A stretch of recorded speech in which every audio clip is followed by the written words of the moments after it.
This is ANN News Brief. Tanzanian authorities have denied it was withholding Ebola information from the World Health Organization, WHO, on suspected cases of the deadly virus. WHO said last month Tanzania had refused to provide detailed information on suspected Ebola cases in the country. Tanzania Health Minister Umi Walimu told journalists on Thursday in Dar es Salaam that the nation was not hiding any outbreak of the deadly disease in the country, adding that reports suggesting Tanzania has not been transparent about suspected cases of Ebola and is not sharing information with the WHO are false and should be ignored. Ebola is known as a fast-spreading disease whose impact can be felt globally. Walimu says this is not a disease that the Tanzanian government can hide.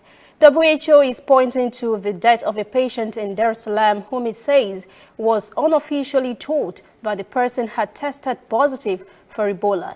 Walimu said Tanzania has investigated some 28 suspected cases over the past year, including 2 cases in September, but they all tested negative. She said they had shared that information with WHO. Meanwhile, this week, the US and UK issued travel advisories to their citizens against Tanzania amid persisting Ebola concerns. Authorities in East and Central Africa have been on high alert for possible spillovers of Ebola from the Democratic Republic of Congo, where a year-long outbreak has killed more than 2,100 people. Tanzania and DRC share a border only separated by a lake. Cameroon's President Paul Biya has ordered, amid peace talks, the release of 333 prisoners who had been in detention in connection with an Anglophone separatist rebellion that has lasted 2 years. Cameroon began a dialogue with rebel leaders on Monday to end fighting between insurgents and the military that has killed more than 1,800 people, displaced over 500,000, and put a major dent in the economy.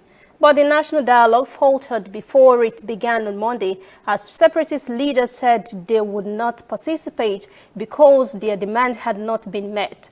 The president says on Thursday he had decided to stop the prosecution of the prisoners in the military courts. Well, rebel leaders dismissed the move as a political stunt and pledged to keep fighting. Anglophone separatists who were trying to form a breakaway state called Amazonia in the majority French-speaking countries, the 2 minority English-speaking regions on Thursday, said that the amnesty did not go far enough. They want the government to release 5,000 people in prison since 2016, including 10 leaders who were sentenced in August to life in prison on terrorism charges, and the withdrawal of Cameroon's military from the northwest and southwest regions.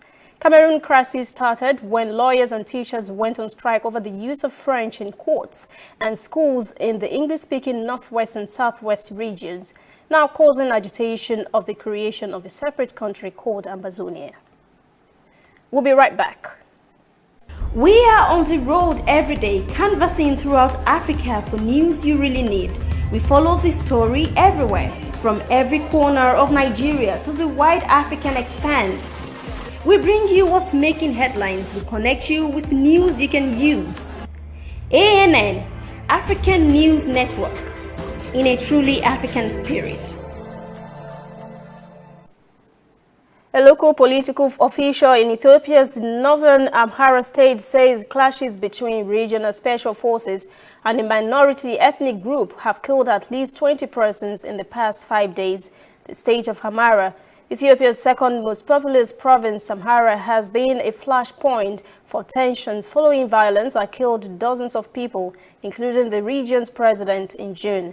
The federal government described that violence as a coup led by a rogue state militia leader. President of the new national movement of Amhara Nama Party, Desangle Chan, told reporters the latest clashes erupted last Friday when armed men killed 10 persons after they ambushed a minibus traveling to a city in northern Amhara.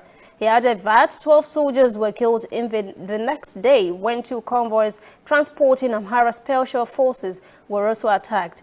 The U.S. Embassy in Addis Ababa has issued a security alert on Thursday, saying it had received reports of gunfire, roadblocks and destruction of property in the city of Gondar and the wider Amhara region.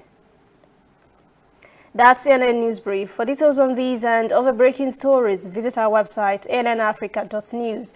Conversation continues on our social media platforms, Twitter, Instagram, and Facebook at CNN Africa TV. I'm Lucy Adeyemi.